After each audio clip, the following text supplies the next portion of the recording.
All right, we're going to talk about Mystery Babylon this morning. So turn to Revelation chapter 17. There's a lot of controversy over the identity of Mystery Babylon.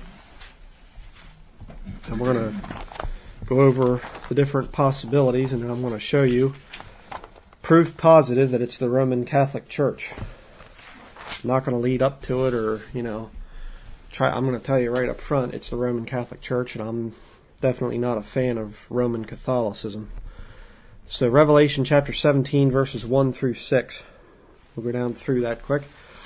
And there came one of the 7 angels which had the 7 vials, and talked with me, saying unto me, Come hither, I will show unto thee the judgment of the great whore that sitteth upon many waters, with whom the kings of the earth have committed fornication, and the inhabitants of the earth have been made drunk with the wine of her fornication.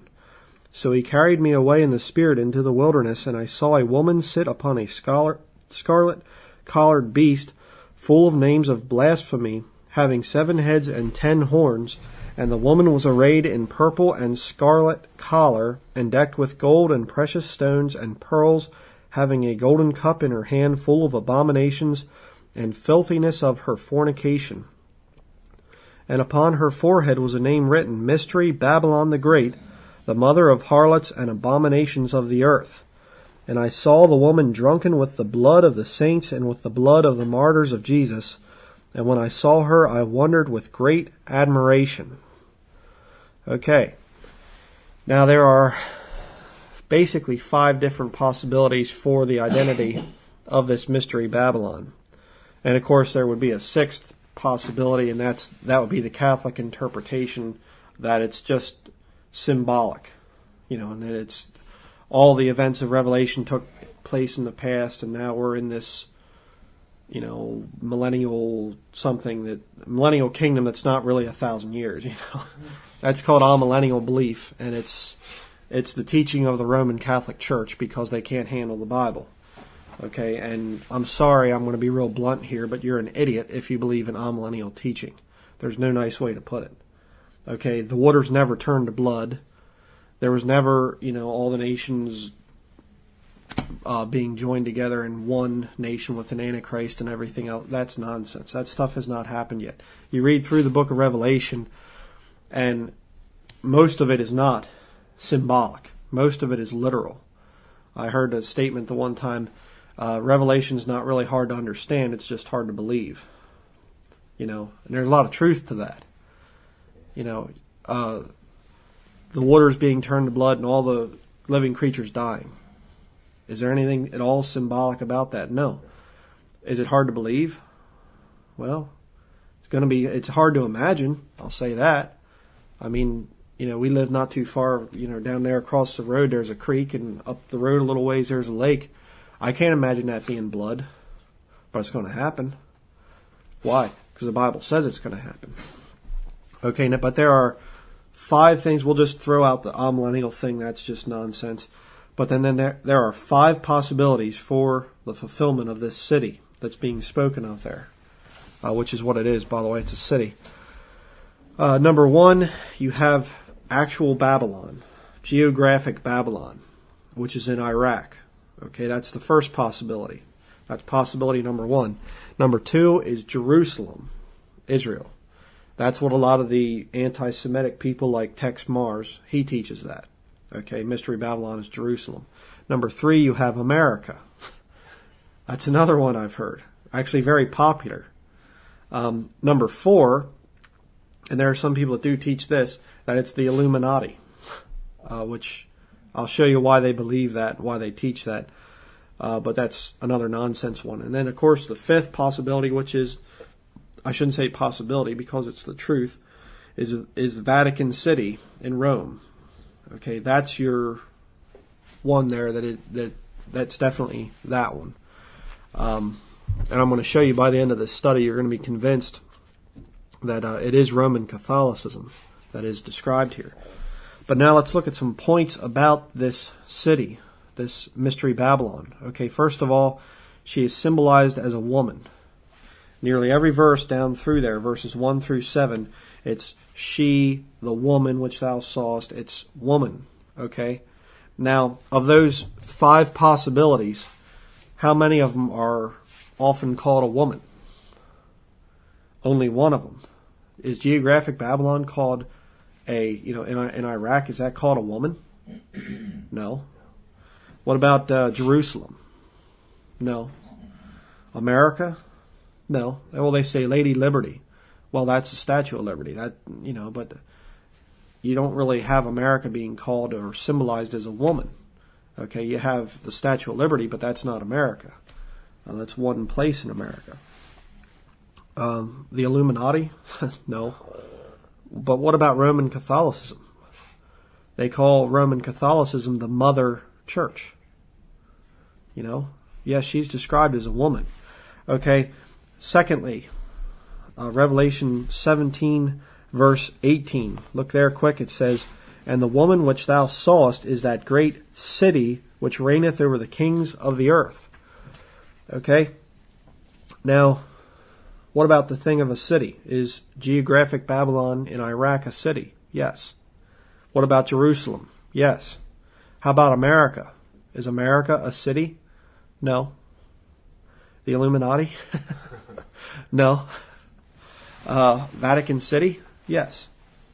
So, there you have that. Okay.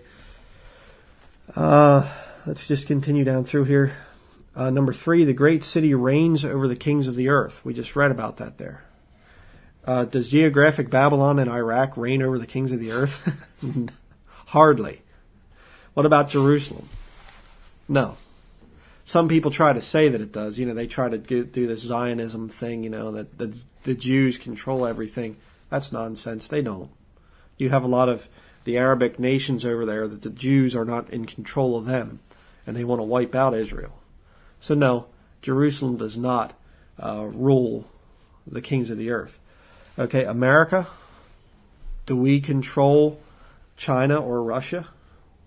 No. All the time you see Obama going over and he's bowing down to these kings and stuff. He just met with the president of China here, I think just this past week, and he bowed to him. We don't control the kings of the earth. Okay, what about the Illuminati? Well, yeah, you can make the case there that there's probably something to that. And the term Illuminati is kind of an elusive term because you have a lot of groups within this Illuminati structure, and they aren't all specifically Illuminati, but that's another study. What about Vatican City? Do they rule over the kings of the earth? Absolutely. It's weird to see every president has to go and bow before the Pope. I have pictures of all of them doing it. They're all going over there and meeting him, kissing his ring and stuff like that, kneeling before him. Well, what's going on? I mean, if the Pope is just the head of a religious system, why are our presidents bowing to him? And all these other kings and things, why are they going and bowing to the Pope? We'll get into that as we continue here too. So you see the first 3 there. Symbolized as a woman, she's a city. Great city reigns over the kings of the earth. Roman Catholicism is the only one that basically lines up with all 3 of those. But now point number 4, this city sits on 7 mountains. Okay, verse 9. Look at verse 9. "And here's the mind which hath wisdom. The 7 heads are 7 mountains on which the woman sitteth." Okay, now, what about geographic Babylon in Iraq? Well, they claim that, yes, geographic Babylon does sit on 7 mountains. What about number 2, Jerusalem? Well, they say that of Jerusalem too. I can't prove all that, but I've heard it of Jerusalem. What about America? Does America sit on 7 mountains? A city that sits on 7 mountains? Hardly. No. Doesn't work. The Illuminati, does it sit on 7 mountains? No, that doesn't work either. What about Vatican City? Yeah. Vatican City they call it about, there's actually a song. I have a video by Dave Hunt, and I don't agree with him on a lot of issues, but he did make a good video on Mystery Babylon, and he actually showed that there's a song that they sing over there about the city of 7 hills or something like that. So, yes, the Vatican City does sit on 7 mountains. Does qualify for that. Okay, number 5, her collars are purple and scarlet. Look at verse 4. And the woman was arrayed in purple and scarlet collar, and decked with gold and precious stones and pearls, having a golden cup in her hand full of abominations and filthiness of her fornication. Did you ever see a Catholic processional or whatever where the Pope's walking along over there in Vatican City? Gold, silver, pearls, just in abundance. I mean, carrying solid gold staffs and everything like that. I mean, that right there should tip you off. Where's this stuff at in the Bible? Where do you see any of the disciples walking around with golden staffs and long flowing gowns and silk slippers? You should watch out for any man that goes out in public in silk slippers, by the way. But purple and scarlet. Look at a big gathering of cardinals and bishops sometimes. I mean, cardinals in red, bishops in purple. Okay, but let's go down through the list again. Geographic Babylon. Excuse me. Babylon and Iraq. Are their collars purple and scarlet? No. Jerusalem. What are the collars of Jerusalem? Blue and white. That's the color of their flag. America. Red, white, and blue. It's not purple and scarlet. We're not identified by that color here. The Illuminati? No. What about Vatican City? Purple and scarlet are the collars of Vatican City. You see it all over the place over there, especially when there's big meetings of all the cardinals and bishops. That's their collars, purple and scarlet. I mean, it's right there. Okay, number 6, she is drunk with the blood of the saints and martyrs of Jesus. Okay, what about Geographic Babylon? Is Geographic Babylon guilty of shedding the blood of martyrs and saints of Jesus?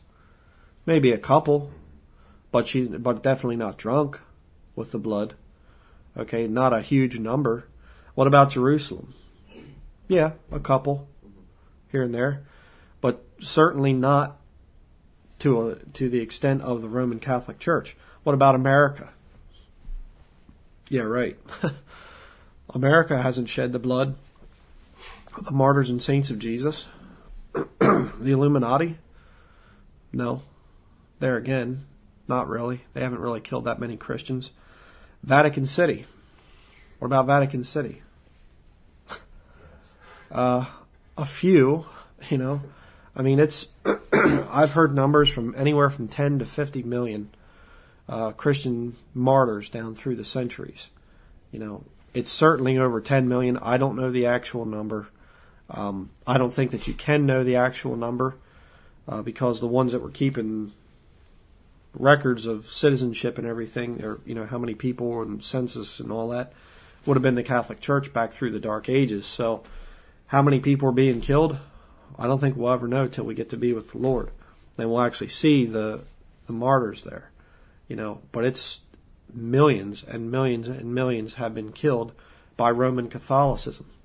And I'm going to show you a little bit later from one of their Bibles what they have to say about that. Okay, so of those 6 points, this Mystery Babylon is a woman. She's a city. She reigns over the kings of the earth. She sits on 7 mountains. Her collars are purple and scarlet, and she's drunk with the blood of the saints and martyrs of Jesus. The only one that lines up with all 6 points is the Roman Catholic Church, Vatican City. The only one. All the other ones, you have to spiritualize things. You have to twist the scriptures to say things that they don't say. I mean, I read some of the arguments that America is Babylon, Mystery Babylon. And the guy was going to the Greek, of course, and well, the word here could actually mean this. And he was doing all kinds of contortions with the scriptures to prove that it was America. And these verses that talk about drunk with the blood of the saints and martyrs of Jesus, well, he was twisting that, and it doesn't really mean what it says, and nonsense. It's the Roman Catholic Church, okay? But now I want to talk about here the claim that I actually heard Fritz Springmeier make the one time about that he believes that the Mystery Babylon is a reference to the Illuminati. Revelation chapter 18 verse 24. this is the verse he quoted. I'm going to show you why it doesn't work. It says, "And in her was found the blood of prophets and of saints and of all that were slain upon the earth." So he said, see now, the Roman Catholic Church only existed since about 300 or so AD, approximately, of course. And so it can't be the Roman Catholic Church because they aren't guilty of all that were slain upon the earth. So it has to be the Illuminati. Well, you got a problem there because the Illuminati didn't show up till 1776. Okay. What's being talked about here is Babylon, Mystery Babylon, the Babylonian system. Okay, now, if you went to some company that has been torturing people for 300 years, and it was founded by Henry Smith, and now Henry Smith Jr. is running it, do you charge him for the same, or for all the crimes that Smith Persecuting Incorporated? Do you charge them for all the crimes that they've ever done? Yeah.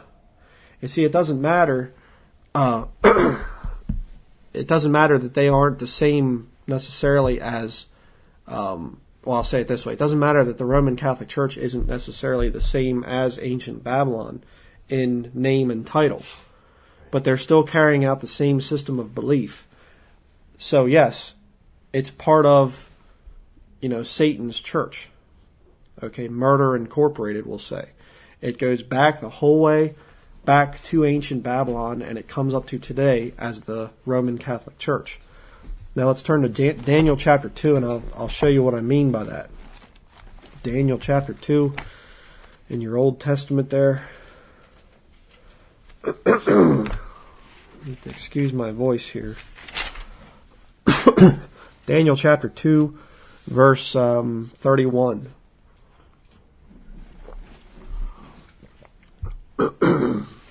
Okay. Daniel 2:31 says, "Thou, O king, sawest, and behold, a great image. This great image, whose brightness was excellent, stood before thee, and the form thereof was terrible. This image's head was of fine gold, his breast and his arms of silver, his belly and his thighs of brass, his legs of iron, his feet part of iron and part of clay. Thou sawest till that a stone was cut out without hands, which smote the image upon his feet that were of iron and clay, and brake them to pieces. Then was the iron, the clay, the brass, the silver, and the gold broken to pieces together, and became like the chaff of the summer threshing floors, and the wind carried them away, that no place was found for them, and the stone that smote the image became a great mountain and filled the whole earth." Okay, this vision, this dream that Nebuchadnezzar had was basically a prophecy concerning this Babylonian system. Here you actually have geographic Babylon. Okay, this is where it starts out at. And it starts out with King Nebuchadnezzar. Okay, but then there's going to come 4 kingdoms after his. Okay, and each one is going to be inferior to this image of gold here, the head of gold, which is where King Nebuchadnezzar is basically at there. Okay, but I want you to notice something. Are these kingdoms separate in their time period? Yeah. But are they part of the same body? Yes. So you see, you could have the 5th kingdom being guilty of all the crimes of those other 4 kingdoms. Why? Because it's the same body. Yes, they're separate kingdoms. They're separate. You have basically Babylonian, Medio-Persian, and then you have Greece, and then you have Rome, and then you have Roman Catholicism. Okay, you have that 5th kingdom. Okay, but they're separate, but they're all part of that same body. So you have the 5th kingdom being guilty of the other 4 kingdoms' sins. That's what's going on there. But now look down to verse 40. It says, "And the 4th kingdom shall be strong as iron, forasmuch as iron breaketh in pieces and subdueth all things, and as iron that breaketh all these shall it break in pieces and bruise." There you have your Roman legions. And they were very tough. Verse 41.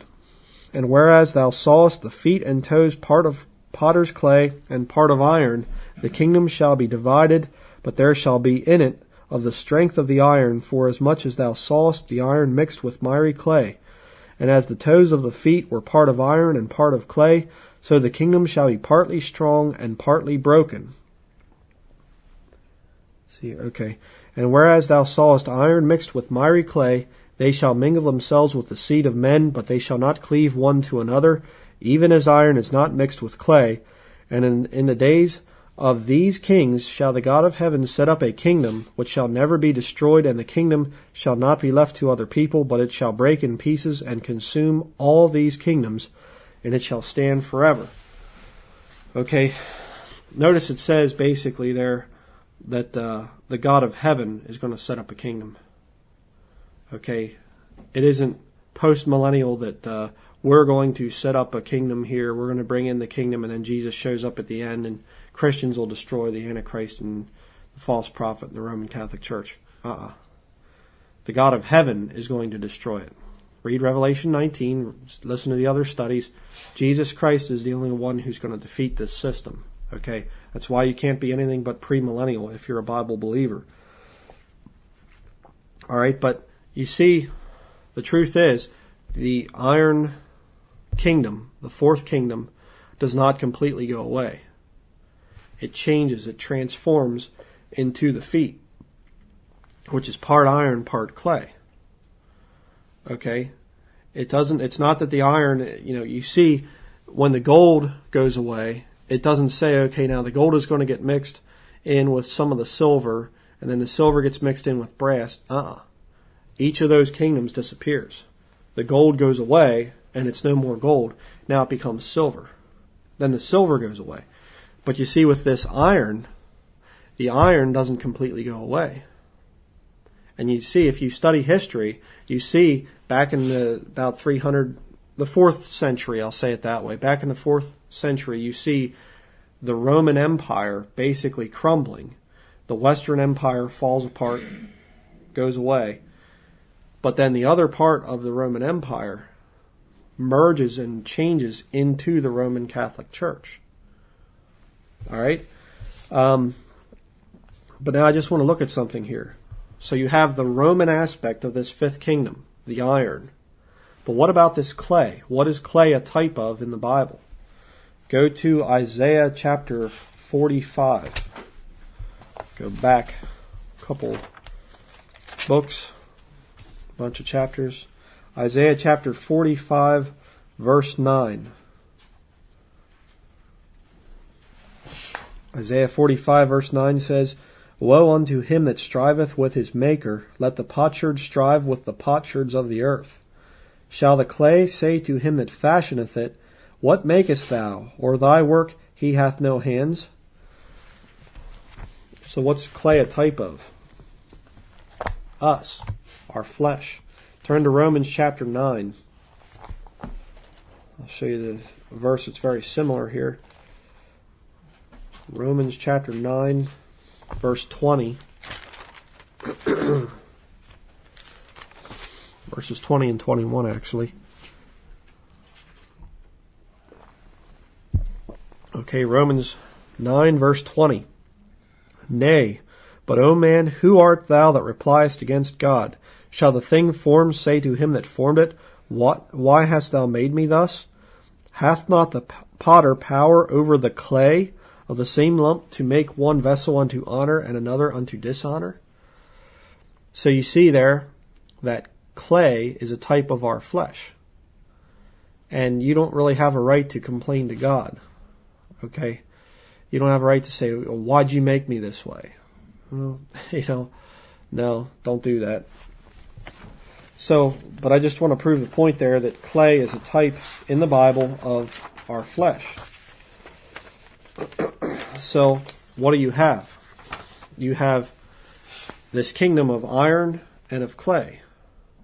The iron is very clearly the Roman Empire. The clay is flesh. So that's your mixture there of the fifth kingdom. It's Roman and then flesh. And I'm going to show you a little bit more on that here in just a minute. turn to Revelation, go back to Revelation chapter 17. I'm going to show you something interesting here. It's weird because a lot of times you'll see this thing of a lost person will actually make a statement totally ignorant of what the Scripture says, and they actually confirm the King James Bible by their statement, and they don't even know it. And I'm going to read an article from a Catholic website here in just a minute or two, but it says, Revelation chapter 17, verse 1, "And there came one of the 7 angels which had the 7 vials, and talked with me, saying unto me, Come hither, I will show unto thee the judgment of the great whore that sitteth upon many waters." Okay, what are these waters? Verse 15, "And he saith unto me, The waters which thou sawest, where the whore sitteth, are peoples and multitudes and nations and tongues." So the great whore sits upon many waters, and these waters are people. Okay, what are people? They're flesh. So this woman, this Roman system, is going to have a lot of flesh under her control. And guess what? Guess which church is the biggest of all on this earth?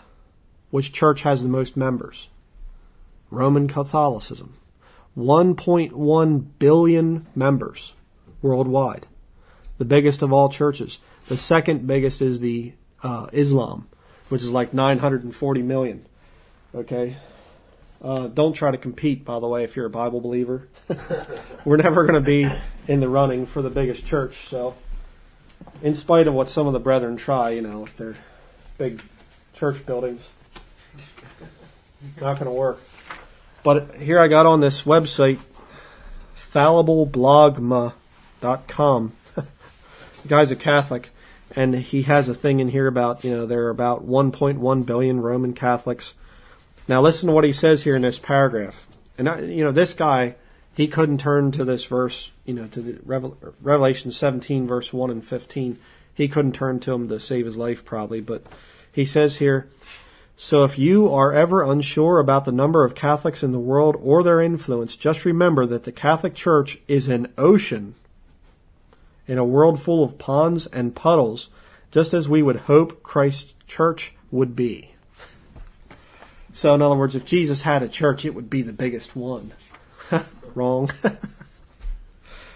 "Broad is the road that leads to destruction, and many there be which go in thereat." But see, a Catholic looks at things through the flesh. And by the way, there in Revelation 17, I thought it was interesting. Verse 6, John says, "And when I saw her, I wondered with great admiration." He didn't say astonishment or wonder. He said admiration. Why would John admire this woman that was drunk? In the same verse, she's drunk with the blood of the saints and martyrs of Jesus. Why would he admire her? Because she appears religious. That's why.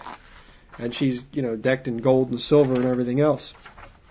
Okay, so she is definitely appearing religious. And that's why a lot of people are deceived. Okay, now, turn to Galatians chapter 5. We're going to look at something here. As I just stated, the Roman Catholic Church is the biggest collection of flesh on the planet. It's the biggest church. So let's talk about the flesh here quickly. Galatians 5:19 through 21 gives the lusts of the flesh. Now, if the Catholic Church is the one most involved with the flesh, then these lusts of the flesh should be in abundance. We're going to see that that's exactly true. So let's look at how the Roman Catholic Church measures up to the lusts of the flesh. Number 1, verse 19, "Now the works of the flesh are manifest, which are these: adultery."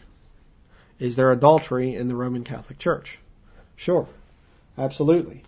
And I want to read something here that's interesting. A lot of people aren't aware of this. Here I have the New St. Joseph Baltimore Catechism on page, where are we at? 139 here. 139. It says, "A Catholic who is married by a justice of the peace or a Protestant minister is really not married at all, but simply living in sin. If a Catholic is quote-unquote married in this way, it is hypocrisy and a mockery of God. God puts no bond of marriage around such a couple as he does around couples who are married by a priest. When a Catholic is married at a civil or non-Catholic ceremony, other Catholics are not allowed to be present or even to send gifts or show any approval, since this is not a real marriage, but simply a terrible agreement to live together in sin. If the marriage takes place at a religious ceremony, the Catholic party is excommunicated. To have this sin forgiven, the couple must be married by a priest or separate from each other. Now, I'm not going to keep reading here, but it goes on to say that if you are a Catholic and you've been ignorant and you married a Protestant, you should immediately divorce them and leave them. Which is very interesting because 1 Corinthians 7:12 through 14 says, But to the rest speak I, not the Lord. If any brother hath a wife that believeth not, and she be pleased to dwell with him, let him not put her away. And the woman which hath an husband that believeth not, and if he be pleased to dwell with her, let her not leave him. For the unbelieving husband is sanctified by the wife, and the unbelieving wife is sanctified by the husband. Else were your children unclean, but now are they holy. So the Catholic Catechism goes directly against the Scriptures. Okay? Which, no big deal for the Catechism, because when you have a problem with the Scripture, well, you just throw in divine tradition. Okay? You make the Word of God of none effect by your traditions. See, this is the wicked church here. If you've been deceived into thinking that Catholicism is another branch of Christianity, you better repent of that quick. They're not. Okay? This is the devil's church. So, there is certainly adultery in the Catholic Church. You have, divorces, I'm sure, going on quite a bit. But then also you actually have the Catholic Church teaching that you should leave, you should divorce on unscriptural grounds. Okay, so yes, there is adultery. Okay, what about number 2 there? Adultery, fornication. Is there fornication in the Catholic Church? Probably 1 or 2 times a second. Yeah, there's plenty of fornication in the Catholic Church. This book here, I'm not going to read it for sake of time, the thing about it, but this is a book, 50 Years in the Church of Rome. Very, very good book. Charles Chiniquy, I think is how you say that. This is written back in the 1800s, the mid-1800s. This guy was a friend of Abraham Lincoln. Jack Chick has some good stuff on him. And he told of an example where a bishop came to him and did a confession to him, and he admitted that he had had over 75 acts of fornication with women, different women. 75 in the mid-1800s. All this stuff that's going on right now, it's all over the news, all the pedophiles and all this, oh, what a shock. That's been going on for hundreds of years, thousands of years. Okay? And in the future here, I don't know if it'll be next week or not. I don't know if I'll have it done till then. But I want to talk about some of the doctrines and the teachings of Roman Catholicism, one of which being this thing of auricular confession. Okay? And that thing dates back to Babylon. And what you do is you take a single man and you tell him he's not allowed to get married. So the Bible commands there again, 1 Corinthians 7, it's better to marry than to burn. Okay? And if you have a need there, it's perfectly fine and acceptable for you to get married. But the Catholic Church goes against that for a very simple reason. Because it makes a system of blackmail. Okay? First you have the single priest that has no ability to take care of needs because he can't get married. And then you have him sitting in a confessional box, and he is required to ask about the personal, not only what a woman is doing, even if she's married, she has to tell him everything about her and her husband's intimate relationships. That's a fact. But she also has to tell him her thoughts. Everything has to be confessed or her sins cannot be forgiven. So here you got this single priest in there, and he's not saved, so the Holy Spirit's not even there to help him. And now he's got to listen to all this stuff coming from these people who aren't saved either. Well, it's a recipe for disaster. And that's the intent. Because once you get people who are compromised, who are doing things that are sinful and wicked, then you can hold that over them and say, you're going to do what I tell you to do, or I'm going to reveal this stuff. See? And it's getting to such a point now where so many little kids are being just molested, and I mean, it's a terrible thing. Now they're starting to come out and actually admit to what's going on. And you have Catholics right now that will defend everything that the Catholic Church is doing. Okay? They are that wicked and that brainwashed that they will defend what Roman Catholicism is doing. The Pope could go into their family and rape the wife and molest the kids right in front of them, and they'd still defend him. See? And you tell me that's another branch of Christianity? Nonsense. No, that's Satanism. All right, that is the devil's church. But let's continue on here. Galatians chapter 5, you have adultery, fornication, uncleanness. I don't think we need to show any examples of that. There's plenty of uncleanness in the Catholic Church. Lasciviousness. Now, what is lasciviousness? That means, if you look it up in Webster's 1828 dictionary, it says looseness, irregular indulgence of animal desires, wantonness, lustfulness. Okay? Now, not only do you have, I want to say this too, not only do you have that among the Catholic clergy, the priests and things, not only are they lascivious, but you also have it among the Catholic people. The Catholic people are very much, partiers, drunkards, everything else. Okay, let's continue here. Idolatry is the next one. No, not the Catholic Church. There's no idolatry in the Catholic Church. Yeah, right. They're the ones that have more idols, basically, than anybody other than maybe the Hindus. Okay, but there again, you see the Catholic Pope going and meeting with the leaders of Hinduism. I've seen a picture of a priest of Shiva or something, this woman coming up and giving the mark of Shiva on the forehead of the Pope, Pope John Paul II. I have a picture like that in my files. They're all the same crew. That's the whole thing. And it's kind of funny too because, I know a radical pre-Vatican II Catholic and they try to stick by the old ways of Catholicism and everything. They don't go along with the ecumenical movement. Well, you have to understand that the Catholic Church is about getting control of all the flesh out there. They don't care about loyalty to Jesus Christ. Not at all. That's what they portray to the people. But there was actually one of the popes, I don't remember which one it was, but he said how profitable the fable of Christ has been to us. See, that's the true philosophy of Catholicism. They're in it for the money. They're in it for the control. They're not worshipers of Jesus Christ. They only use the terminology to deceive people. But let's continue here. Okay, you have verse 20 there. Idolatry, witchcraft. What about witchcraft? Oh, the Catholic Church wouldn't be involved in that, would they? Well, actually, if you look at St. Peter's Basilica in Rome, there's a thing in witchcraft called the Eightfold Path of Enlightenment. It's a circle, and it has 8 spokes, so to speak, in it. Now, the biggest one of those in the world is St. Peter's Basilica. It's the biggest Eightfold Path of Enlightenment. And back through the Dark Ages, they would kill witches a lot of times, and people say, well, see, then they're not for witchcraft. No, that was just eliminating competition, is what it was. Okay? Roman Catholicism is very much friendly with witchcraft. All right? Number 7 here, hatred. What about hatred? Well, ask a Catholic, a really fanatical one, sometime, what do you think about Martin Luther or Oliver Cromwell or some Protestants? You get to see hatred firsthand.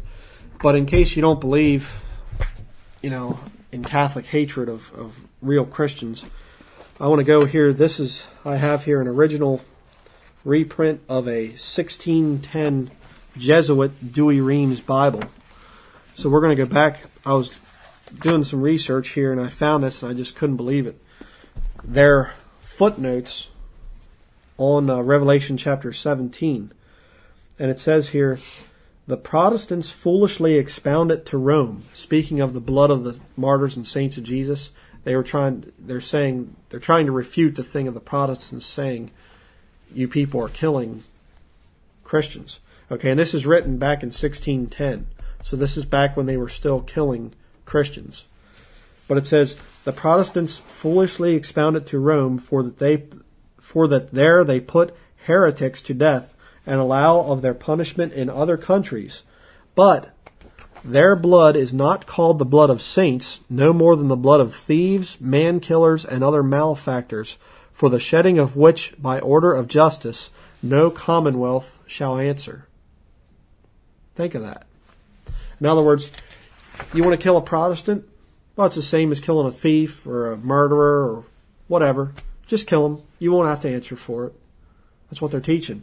And here's a little note here. It says, putting heretics to death is not to shed the blood of saints. So if you're a heretic according to Roman Catholicism, you can be killed. No problem. Okay? And they still have those beliefs today. You know, the Vatican II thing with all the ecumenical nonsense was just a smokescreen to draw in a bunch of stupid professing Christians that, oh, we trust Roman Catholicism now. They're not bad anymore. Yes, they are. Okay. Let's continue on here. And by the way, I just want to say, too, it's perfectly fine and acceptable to hate Roman Catholicism, but we have to be careful that that hatred does not spill over onto the Catholics.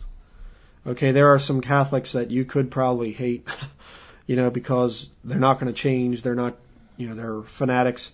But there are a lot of them that are just ignorant. And right now, by the way, is a very good time to witness to Catholics, because a lot of them are very disillusioned. They're starting to question. They're saying, if this is the one true church, then why do the priests molest children? I don't want my kids being molested. And they're starting to kind of scratch their heads. See, we should not have hatred for those people. They're in it innocently, ignorantly. That's why they're in it. But as far as hating evil, I just want to read 2 verses here. Romans 12:9. Let love be without dissimulation. Abhor that which is evil. Cleave to that which is good. And that's kind of referring back to Amos chapter 5, verse 15. The first part of it says, hate the evil and love the good, and establish judgment in the gate. So yes, you should hate evil. You see, true love requires true hatred. But, as I said, don't let that hatred spill over onto the Catholic people themselves. Okay, number 8. You see there in verse 20. Idolatry, witchcraft, hatred, variance. Okay, now what is variance? Variance is difference that produces dispute or controversy, dissension, discord. Do the differences between us and Catholics produce dissension and discord? Of course, yeah. Okay, and of course they're not going to submit to the teachings of the Bible and repent and change. And we can't change our stands either. So yes, there is a lot of variance within the Catholic Church. But what about the next one there? Emulations. How do you define emulation? Well, I'm going to read here. Webster's 1828 dictionary definition says, the act of attempting to equal or excel in qualities or actions, rivalry, desire of superiority, attended with effort to attain to it, generally in a good sense, or an attempt to equal or excel otherwise in that which is praiseworthy, without the desire of depressing others. Okay, it can be good, but it says in a bad sense, a striving to equal or do more than others to obtain carnal favors or honors. Is the Pope on the same level as the Catholic on the street? No. They worship the Pope as God. So is there emulation within the Catholic Church? Yes, certainly. All right, what about the next one there? We have emulations, wrath. Well, what about wrath? I'm going to read here a little bit of the Jesuit extreme oath of induction. The Jesuits were started in the mid-1500s to counter the Reformation, okay, to bring all churches back under the control of Rome. And by the way, we are in the final stages of that, where all the big denominations are now under Roman Catholic control. That's why you shouldn't be part of a denomination, by the way. That's why we call ourselves Bible believers. I mean, our doctrines are basically Baptist, and we agree with the Baptist denomination in most issues, but we aren't going to call ourselves Baptist because we don't want to be linked to a denomination. It's not a sin necessarily, but we are Bible believers. That's what we are. Okay? But I just want to read here a little bit of the extreme oath of induction. This is what a Jesuit swears to when they are initiated into the higher realms and when they go out to actually deceive Protestants. They say, the superior actually says to the Jesuit that's there to be trained, he says, "You have been taught to insidiously plant the seeds of jealousy and hatred between communities, provinces, states that were at peace, and incite them to deeds of blood, involving them in war with each other, and to create revolutions and civil wars in countries that were independent and prosperous, cultivating the arts and the sciences, and enjoying the blessings of peace." Roman Catholicism does not want people getting along and having peace. Okay? They don't want that. They incite wrath and hatred. Okay? What about strife? The next one. Well, I'm going to read further down here in the extreme oath of induction for the Jesuits. It says, "I furthermore promise," this is what a Jesuit has to swear, "I furthermore promise and declare that I will, when opportunity present, make and wage relentless war, secretly or openly, against all heretics, Protestants and liberals, as I am directed to do, to extirpate and exterminate them from the face of the whole earth, and that I will spare neither age, sex, or condition, and that I will hang, waste, boil, flay, strangle, and bury alive these infamous heretics, rip up the stomachs and wombs of their women, and crush their infants' heads against the walls, in order to annihilate forever their execrable race. That when the same cannot be done openly, I will secretly use the poisoned cup, the strangulating cord, the steel of the poniard, or the leaden bullet, regardless of the honor, rank, dignity, or authority of the person or persons, whatever may be their condition in life, either public or private, as I at any time may be directed so to do by any agent of the Pope or superior of the Brotherhood of the Holy Faith of the Society of Jesus." Good Christian love there, brother. I'll tell you what. You can just feel the love, you read through it. But you see, that's what they do. Okay, you talk about strife. They're saying, don't let anybody get along. Kill them if you can. Assassinate them. Murder them. And that's what the Jesuits have done. And their killing and murdering here in America has been mostly through the Bible colleges. They've killed and murdered Christians' faith in the King James Bible. And they're getting Christians to think well of the Catholic Church, which is just disgusting. Okay, let's continue on here. Seditions is the next one. Okay, a sedition is a rebellious uprising against authority. Well, obviously the Jesuits there. And, people say, you ask the average modern day fundamentalist Christian, what are you worried most about? Oh, those Islamic terrorists, Al-Qaeda and stuff like this. I'm not worried about them. Islam does not scare me one bit, to be honest with you. I'm not really worried about Islam. The Jesuits, yeah. The Jesuits are a much more serious threat, and you can see their influence in the churches because 99% of Christians don't even think about them. They drive past a Jesuit university, you say, hey, what's that? There's a Jesuit center. What do you think of that? Oh, I don't know. Hey, there's a guy that's Islamic. We should call Homeland Security. It's ridiculous. Okay. Let's continue on here. Number 13, we have heresies. Are there heresies within the Catholic Church? Yeah, there's a few, here and there. Like I said, I'm going to do another follow-up message to this one where I actually go into transubstantiation and the confessional and nuns and monks and all this other stuff. I'm going to show you that stuff is heresy. But let's go to verse 21, envyings. A Catholic does not have joy. They don't have peace. They don't have hope. A true Catholic is taught that you have to work all of your life, and if you die in a state of grace, you might not have to spend as much time in purgatory. I mean, the best of the best Catholics believe that when they die, they're going to burn. I mean, think about that. Do they envy a Christian? Do they envy a Bible believer? Yeah. they'll get mad, well, these Protestants, they say that they know that they are going to heaven. They say that they can know it. That's ridiculous. Yeah, they envy the peace that a Bible-believing Christian has. So yes, there's envying there. Let's look at the next one. Murders. A few. Up into the couple of million there. Drunkenness. They drink wine for communion. Of course there's drunkenness.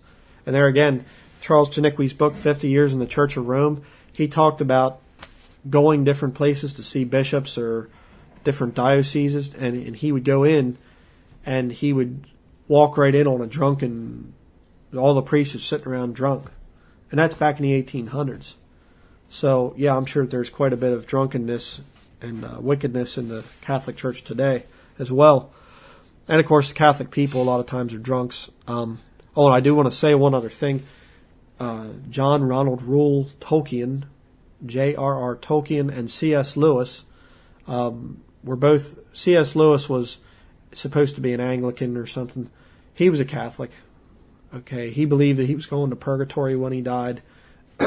His books have turned a lot of Catholics back to their faith. I mean, both men were members of the Order of the Golden Dawn, which is a very high-level occult organization.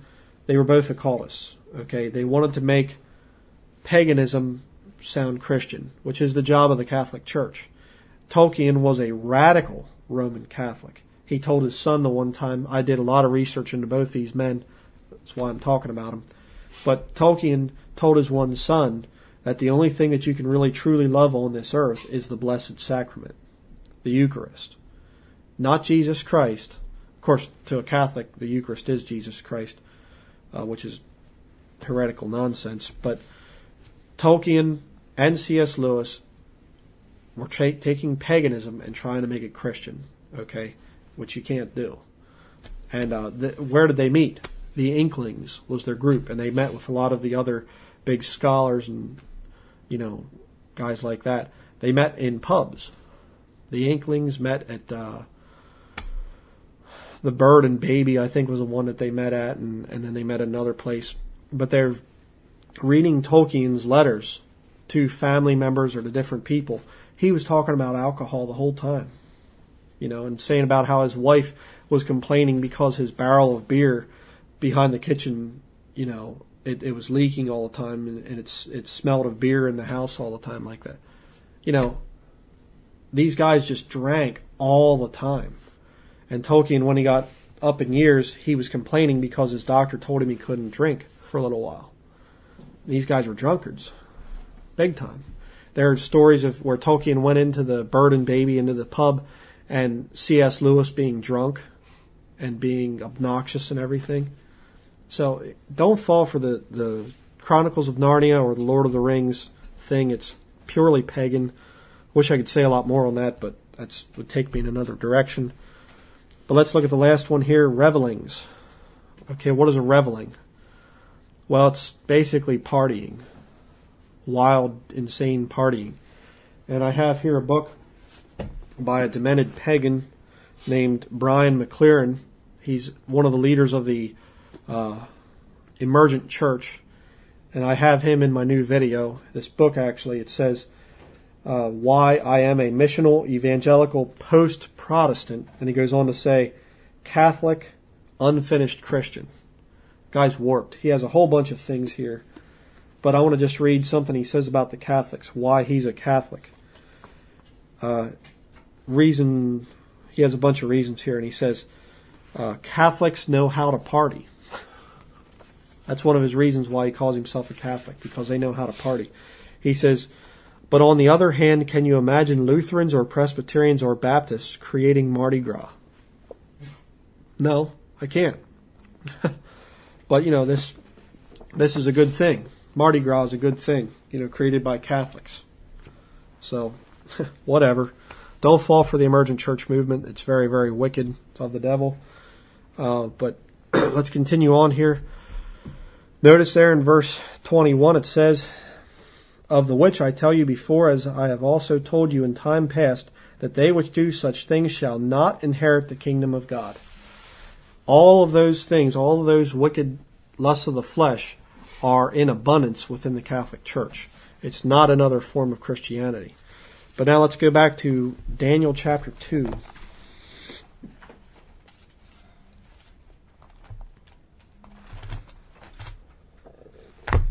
Daniel chapter 2, verse 41.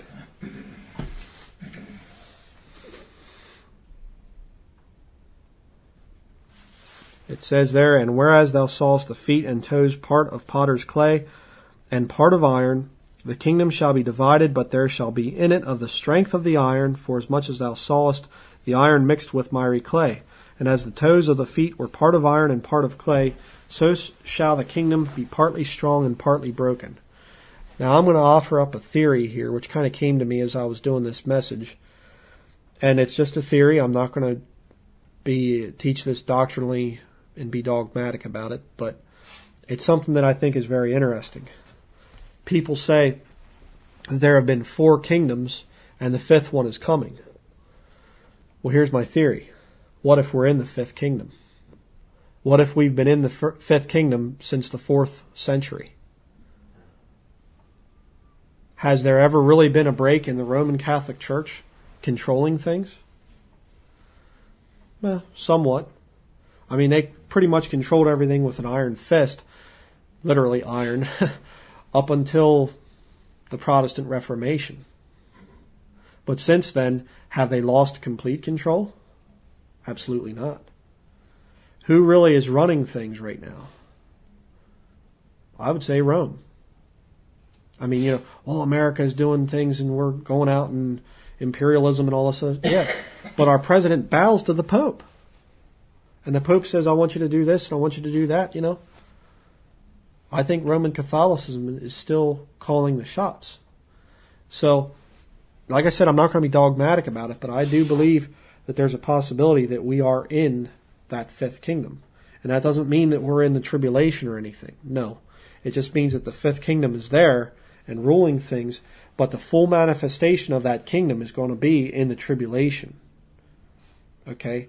But I don't think that kingdom is just going to last for 7 years. I think that it's been here since about the 4th century. I just wanted to say that. But, by the way, I just want to say something else here. I want to make another point before we continue on here. The word Catholic. What is the word Catholic? Well, there's a Greek word, Katholikos, or something like this. And that's what, there was an early church father, and he used the term. So now this thing has been taught now for a long time that the early Christians called themselves Catholic. All because one church father said Katholikos, used a Greek word. So then all the early Christians called themselves Catholics. Well, no, I don't believe that. I don't believe that for 1 minute. And you can see this thing being taught in our Bible colleges today. I believe it's because of Jesuit influence. Okay, you have early Christian groups like the Waldensians and the Albigensians, the Donatists, the Paulicians. There's no record of those people all ever calling themselves Catholic. Okay, it's not a Bible word. Well, what's it mean? It means universal. Okay, now think of the true meaning of the word universal. Does the Catholic Church, the Roman Catholic Church, are they trying to bring all religions together? Yeah. They are the universal church. Okay? Universal. The ones that control the most flesh. So now think about the feet there. Part iron, part clay. Roman Catholic. I mean, it works out perfectly. Universal. The majority of people. There's your clay. So you have Roman Catholic. I mean, it's right there. The iron, the clay. Roman Catholic. So, is the 5th kingdom here? Yeah, I think it is. Okay, and now it's going to be fully manifest in the future. They are taking over. But I want to show you something else which is interesting here very quickly. Daniel chapter 3, verse 1. Nebuchadnezzar the king made an image of gold, whose height was 60 cubits, and the breadth thereof 6 cubits. He set it up in the plain of Dura, in the province of Babylon. And then it goes on to say about that he made a decree that whenever the rock band started playing, that everybody was to bow down and worship it. I mean, you look at the instruments that are listed there, by the way, that was probably a pretty, rocky sounding music that was being played. But the point is there, what is this image? Now, you ask the average Christian, they're going to tell you it's a statue of Nebuchadnezzar. But my contention is, it's not a statue. Nowhere in Daniel chapter 3, you look down through the whole thing, we're not going to go over it, but you read Daniel chapter 3 sometime and show me any place where it says the statue of gold. It doesn't. It says the image of gold. Okay? It never says statue. And look at the measurements of this thing. You have, the height is 60 cubits. What's a score in the Bible? 20. So 60 is 60. Okay? 60. And the breadth thereof 6 cubits. That was a little bit of gold there. Essentially, a cubit, if you work it out, you're talking about approximately 8.7 feet in diameter at the base and 87.45 feet high. So basically, we'll round it off to make it easy, 9 feet wide, 90 feet high. Now, figure that thing out. Would it make sense to have a statue of a man that is 10 times the height as it is wide? No. That's not the scale that you would make a man to. And you could say, well, there was a base and then the guy up on top. I don't know about that. And not only that, but you make a statue that's that high, an image that's that high. You get a major wind coming up. I mean, here, I'm wider up here than I am down at my feet. Well, guess what happens? You have an image, a statue. If it was a statue of Nebuchadnezzar, that thing couldn't take the wind.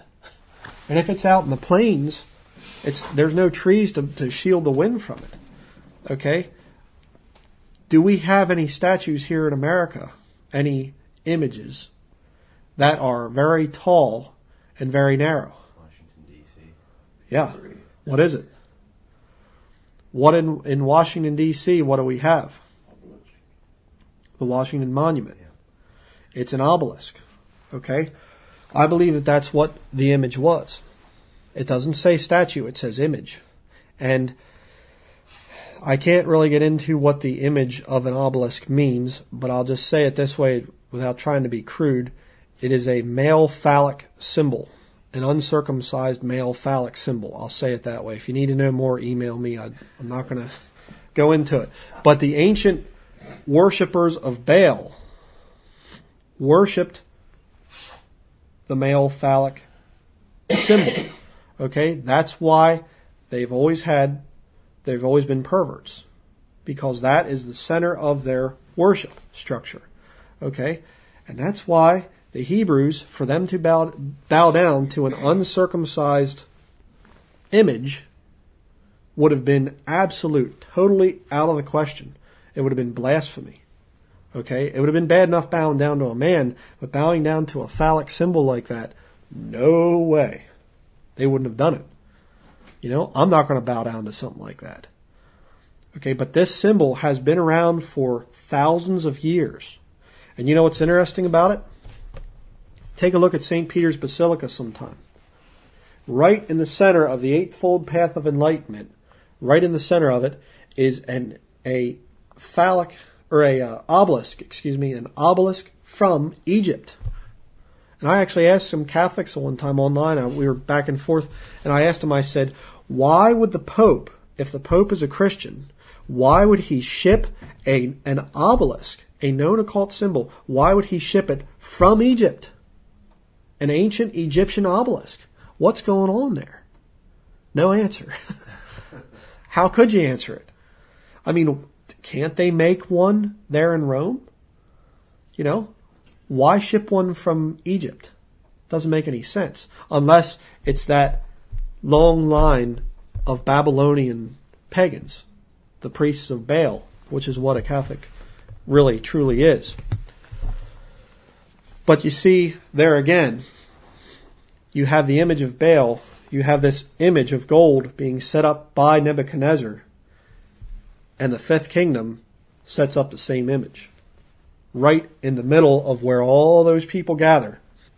You look at pictures of the Easter celebration, people covering that whole area, all around the obelisk. Okay? It's right there. It's right in front of you. Ancient Babylon is not gone and no more. It's alive and well today in the Roman Catholic Church. They are Mystery Babylon. I mean, you can't make a case for any of the other ones. It's not America. It's not Jerusalem. It's not Iraq. It's not the Illuminati. It's Roman Catholicism. It's plain and simple. And of course, two good books here. Obviously can't go over these, but three good books. Did the Catholic Church Give Us the Bible by David W. Daniels, Chick Publications. Very good. But then these are the two definitive works on it. You have here Babylon Religion, How a Babylonian Goddess Became the Virgin Mary by David Daniels, Chick Publications. It proves everything that I'm saying right now.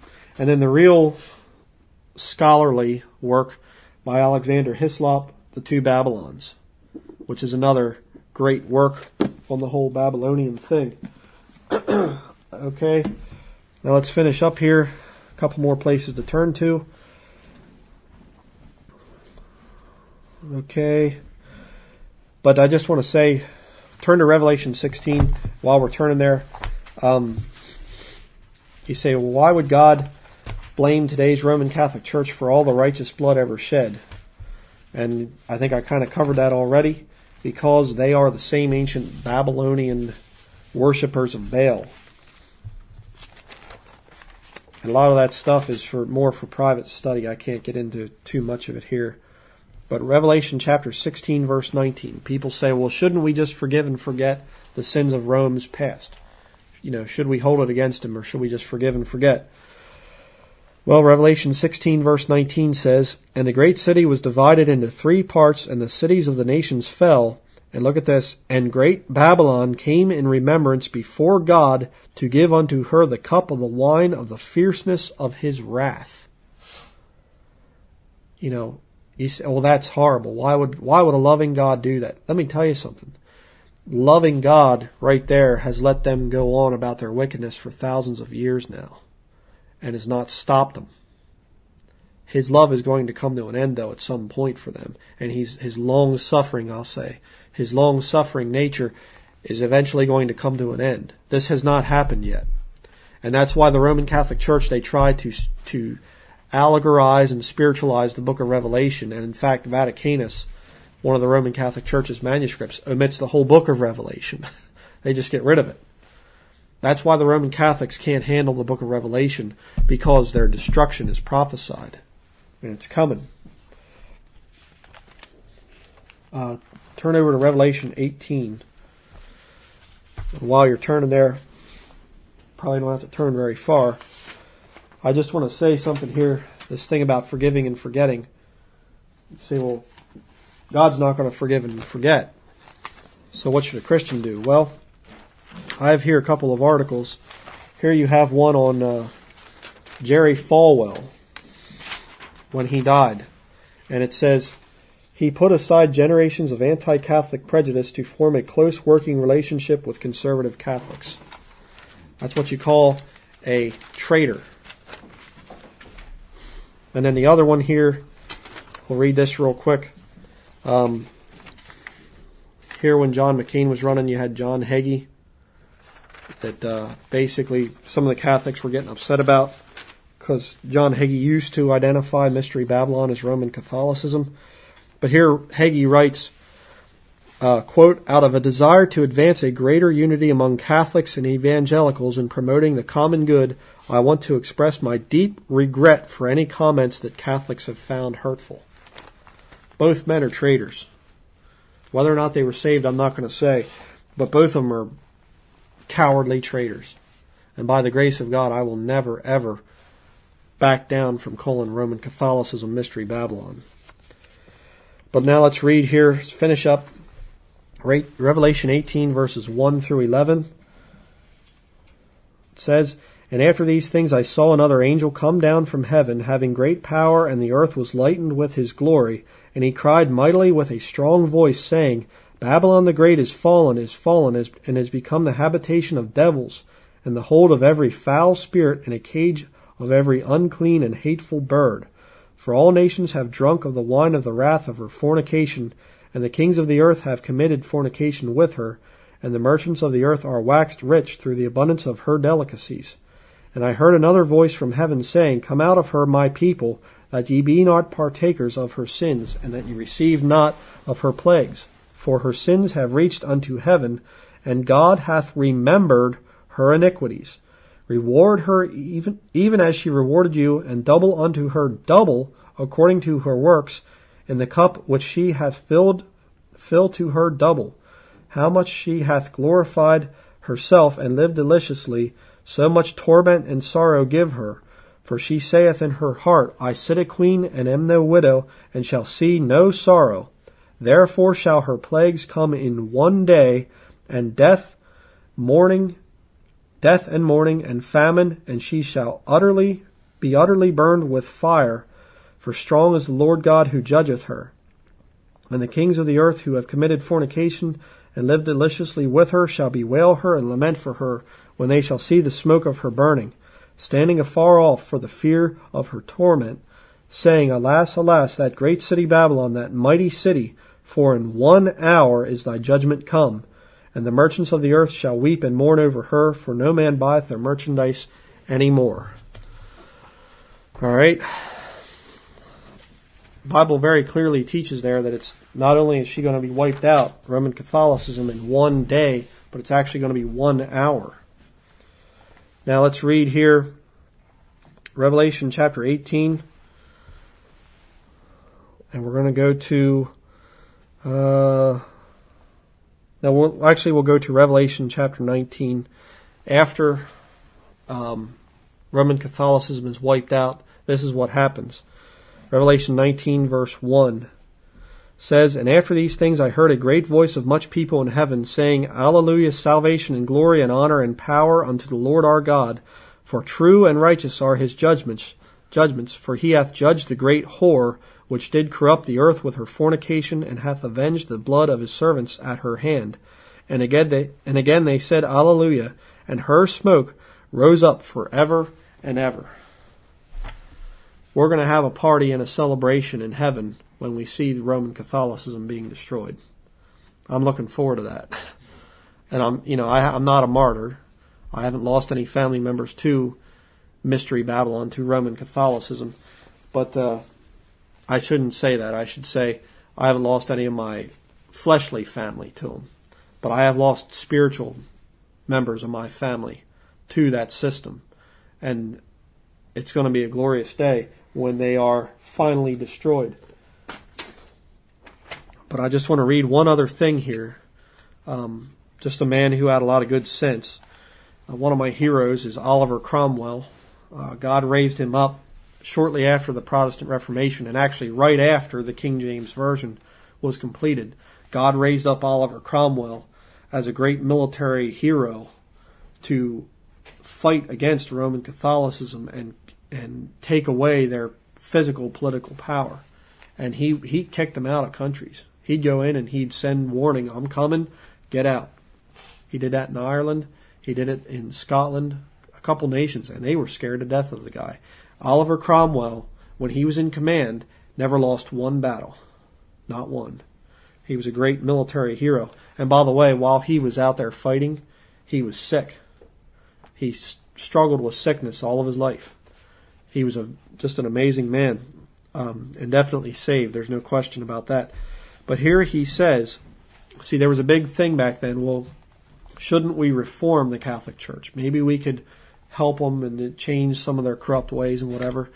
And Oliver Cromwell knew the scriptures. And he says, Whosoever would have gone about to heal Babylon when God was determined to destroy her, he does fight against God, because God will not have her healed. And that's it. Right there. God's not going to fix the Roman Catholic Church. Why? Because he's already written it. It's already in ink right here. It's going to be destroyed. Roman Catholicism's death warrant is already signed. But right now, like I said earlier, right now we have an opportunity with a lot of Catholics starting to doubt the Catholic Church because of all the abuse stuff going on. Right now is a great opportunity to witness to them and get them out of that system, okay, before it's too late. But do not ever, you yourself, don't ever fall for Roman Catholic lies. Don't ever try to unify with them. Don't ever try to come to a place of common consent. Don't ever do it.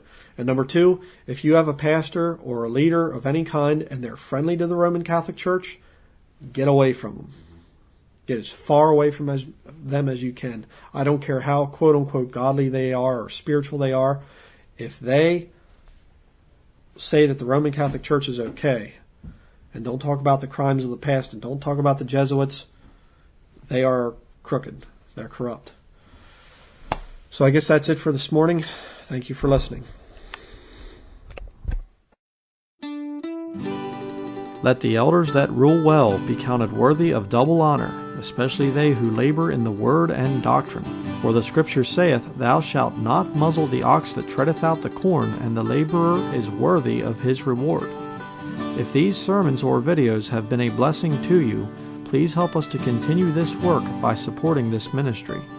You can send a check payable to Bryan Denlinger to King James Video Ministries, P.O. Box 300, Bradford, PA 16701.